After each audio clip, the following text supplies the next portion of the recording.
kind of the direct opposite feeling of last night. How do you process those last couple seconds? I mean, we put ourselves in position to win.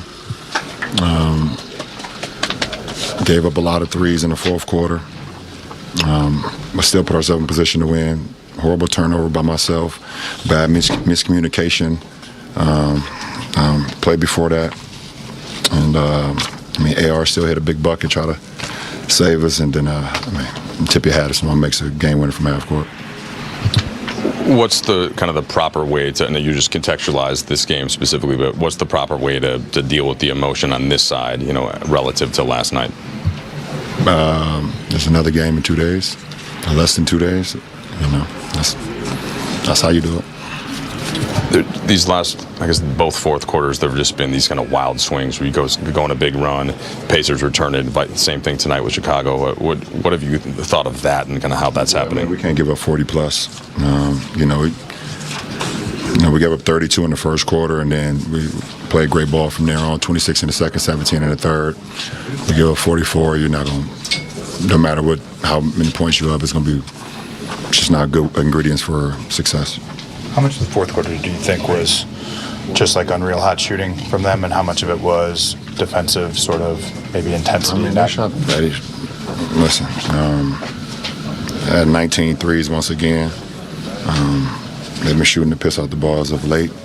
The statistics doesn't show for the season, but they've been cashing. I thought, we put ourselves in position to win. We just didn't win it.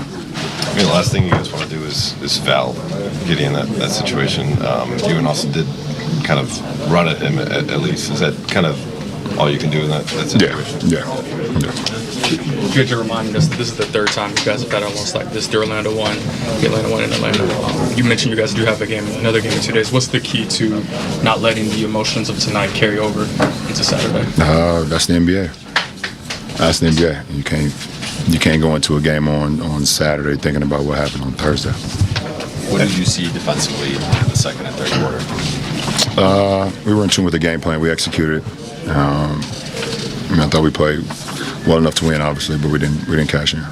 At this stage of the season, is it difficult to keep the focus on small picture stuff? I mean, there's obviously really big picture stuff coming pretty quickly in terms of the postseason. Is it tough to just focus on the next 48 minutes? No. Is that what needs to happen in this group? That's what's been happening. Last two. In the larger context of things, that there's still not a ton of games that you guys have all played together, and JJ said the offense could come down to the comfort factor between you, Austin, and Luka. To see Austin perform late game situation tonight, does that help the process? Between the three of you, just getting those reps and seeing. It was great that we executed. JJ drew up a play, and we executed that. So, that's great in-game execution. Last question. I know you kind of expect this from Austin, but he turns the ankle, but kind of stays in, makes a couple of key plays. Is that just what you know about him? Yeah, AR, he's tough as nails. So, his game is he's great. Happy that he continues to make strides in his career, and I've been seeing it the whole time, the whole way I've been along with him the whole ride. So it's been awesome. Thanks, LJ. Obviously, visible frustration there from LeBron. Kind of talking the end of that one and how you just kind of pick up the pieces, because you got another one coming at you in 48 hours. But what do you kind of take away from? Well, this was not going to just slip away. There are losses that you just have to put behind you, but this was going to stick around a little bit. I don't care what anybody says. You win a big game in Indiana, you give this one away with some bonehead plays, and so you're going to think about this one, and hopefully you'll be able to regain your consciousness in the next game, so you can have a win against Memphis. But these type of games, they hurt. They hurt when you have a big lead, give it up. Austin Reaves hits a big shot, and what they get, 6 points in how many seconds? 9 points in 10 seconds. Never seen that before. I don't think I've ever seen that before, but That play right there, That's the first three. LeBron will think about that one. Rotating too early, and then the inbounds play, Second. a lazy bounce pass. I know he didn't do it intentionally, but it's just something you have to secure the ball and the win when you have that situation. I know they had a timeout. I think they really needed the timeout. They just needed to really be more secure with the basketball. But 9 points. Say it again. 9 points. 9 points in 10.3 seconds. Yeah, that's hard to do. You're gonna think about that. Yeah, no doubt. A buddy just texted. He said, "I'm at a restaurant. I saw the end of the game, and I'm watching LeBron on your air give the interview. He does not look real happy." And I appreciate, probably an understatement, right? And I appreciate the accountability by LeBron saying, "Horrible turnover by myself."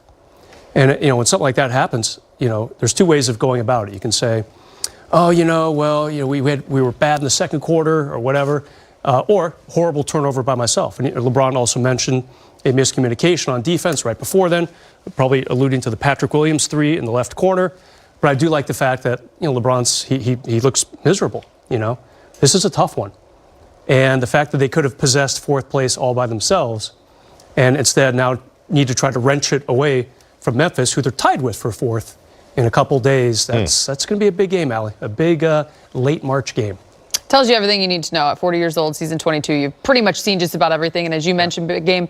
This is game 73, and it still stings. Yeah. It's a regular season game against an East opponent you're not going to see the rest of the way this season. Yeah, and nothing intentional, just happened, man. Just happened. I'm sure he thought he could get it in, but fatigue from last night, I don't know, but this one does not sit well.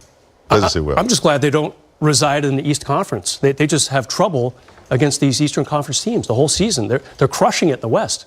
Mm-hmm. They're ahead in so many tiebreakers right now with teams right around them because of their conference record. But once you go out to the East, it's a different story for the Lakers this year. A lot of teams have swept them out East. And the road woes continue. Yeah, 16-20 on the road this season. Lakers fall in probably the worst way. And then just that final 10 seconds, James, Allie, and here we are, still talking about it. That's the bummer. We're looking to give some positives about that third quarter change. Austin finished with 30 points in defeat. He's speaking with Mike in the locker room.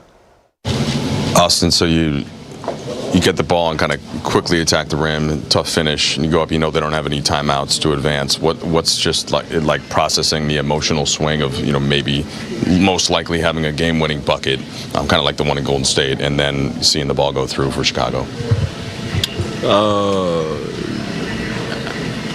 We drew up a good play, got a good look, made it, and then we're just trying to keep the ball in front. You don't want them to, throw a ball to, half to where they can get, close to the three-point line for, a three. And we did a pretty good job of that. They threw it back to Gideon. He made the shot. We won on a buzzer beater last night. Tip your hat. He made a hell of a shot. The replay showed, your ankle rolls pretty good there. LeBron said this is just something they expect, though. They know you're tough as nails. But